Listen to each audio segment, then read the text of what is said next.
and we must respect those around us as we live unobstructed. And I think, that is something that I strive to do in legislation, and an example in my life is to try to live unobstructed and to fight those restraints. So, thank you. Good to see you. Good to see you. He's one of my favorite people, by the way. I have to tell you that liberty to me, in a very short note, is freedom. It's freedom from tyranny. It's freedom to do the things that we want to do and to take care of our families the way that we want to. Our freedom comes from God, our liberty. It does not come from the government. It's not our business to impose that. So I think I may talk the longest, which I did not expect here today with these two ladies, but liberty to me just means free will of the people to do and come as they please and as they see fit, how they want to live their lives. And one of the things that I try to do in the legislature is I always come back to what's arbitrary and what's not. A lot of what the federal government does to us right now, and even at the state level, I consider arbitrary. And they use these arbitrary limits and lines to take away our freedoms one at a time. And so that's one of the things that I always try to look at. Is it arbitrary or is it not? What's the purpose for what we're doing? So free will and just the ability for us to live without too much government control in our lives. And that's the other thing I think that all three of us always look at when we're doing something is, does this grow government or does it reduce it? We absolutely, I can probably speak for the three of us on this, will not vote for anything or write a bill that grows government in any way.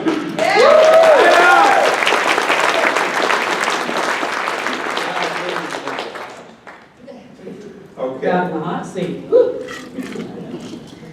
I want to ask the three of you to respond to this as well. Serving in the legislature, what do you see as the challenges that threaten our liberty today, not only in the state but nationally? And what challenges do you see building up that are going to threaten it further in the future? Sure, Michelle, since you're going to talk the most, why don't you go? Okay. What is going to obstruct our liberty? And, the first thing that comes to my mind is the state government, the legislature. Why is it that we all run on issues of liberty? I won't vote for this. I won't vote for entitlements. But why is it that we get up there and lose our desires that we thought we had while we were on the campaign trail? And that's one thing I think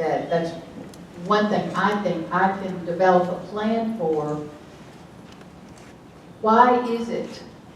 And I think it's because candidates need to be asked, what is your price? What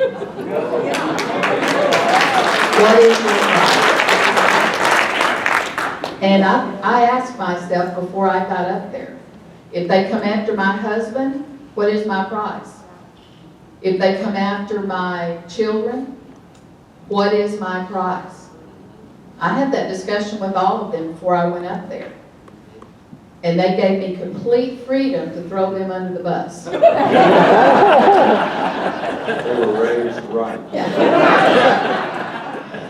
So I really think that's something we do not ask candidates. Do you have something in your past, in your life, that you are not willing to lay on the line for a vote?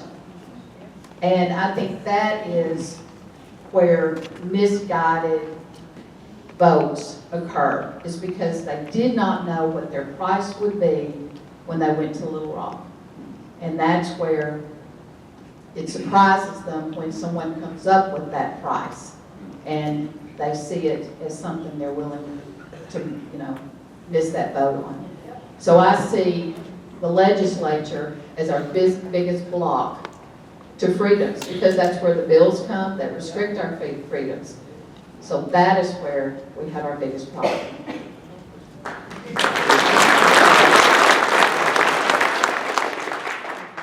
Now the question was, What do you see as the challenges that threaten our liberty today? And what are the challenges kind of on the horizon that you think may be growing in the future? Well, it's government, and it comes from the legislature, but it also comes from the executive body. When regulations strangle us to death, and I'll give you an example of yesterday, we almost saw a man's business shut down. No fine, no warnings, no slap on the hand, just from point A to point B with a small group of 4 people could close a man's business because of a regulation. And thank God, I mean that. The man was just, there were 3 businesses all going to go down yesterday. And there were legislators there, myself, Senator Ross, Stanbridge, Senator Flippo, and we were there hearing the testimony and seeing what was fixing to happen, all because of regulation. Because of one word, we'll close them down. Will, the word was will. Not you could have any other penalty. So regulation is one of the problems that we have that is strangling our businesses and our freedoms today through our government. Now let's talk about the legislature. When you talk about legislators, about what's next. I look at these legislators and I know who they are. But don't you dare give 1 minute of leniency or hesitation to contact us to make sure that we know about certain bills. But you talk to us so that we toe the line.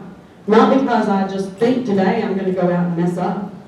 It's because you may know something I don't. There might be another legislator not telling me what I need to know. Because they want their bill to pass at all costs. And so for me, it's government, and it's in those 2 areas that we also look at liberty and what our Supreme Court's doing to us today. And so it's all 3 branches. And it's critical that we go out and get the right legislators, the right judges. You didn't used to think about that because you always thought that the judges would not be political, that they would uphold the law. I can tell you I'm married to one. And it really sickens us. And it hurts to see when a judge creates law and it's not his job. So I need you all to go out and to go into every area.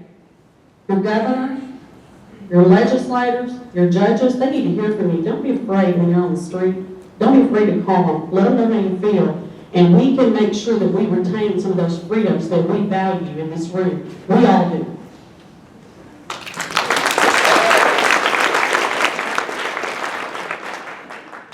Thank you. I'll talk to this a little more broadly. Back to Representative Douglas's point, in my opinion, it all comes down to power and money, and it has for hundreds of years. I see government as a whole. It's not necessarily the government, it's people behind the government that are working that we never hear about, we never see.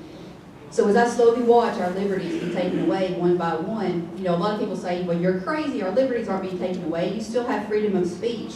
No, I don't, because if I say one word incorrectly, I stand to lose my business. So it's not like, in a communist nation where you say something that that they don't like, that the government doesn't like, they're going to put you in jail or they're going to cut your hand off or whatever. But you stand to lose everything. Just like we've seen bakers lose their businesses, we've seen Hobby Lobby stand up and do that.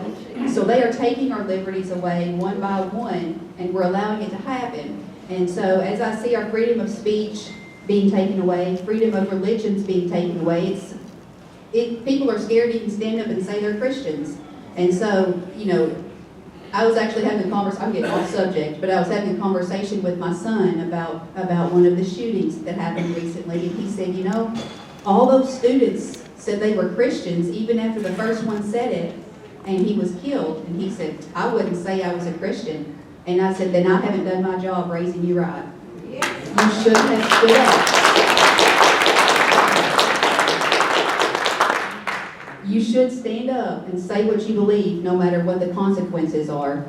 And so as I watch these freedoms go, one of the other ones that we're working on right now is healthcare. In my opinion, once you've lost your freedom of speech, you've lost your freedom of religion, then you lose the ability to control your own healthcare. That's it. In my opinion, When the government has total control over your life, they control how much you pay in taxes, how much your business can make through regulation, what you can say, what you can believe, and now how you take care of yourself and your body. We have gone down a path that's so far from what liberty really stands for that, how am I going to try and say this properly? I have a hard time seeing how we can get ourselves out of it, and it's people like you guys that won't give up, that gives me hope when I'm in the legislature fighting every day, that I want to say I want to give up, I can't do this, it's costing my family, it's costing me, my business, but it's people like you that keep us going, realize that maybe we can make a difference. So I got off subject there, but thank you guys.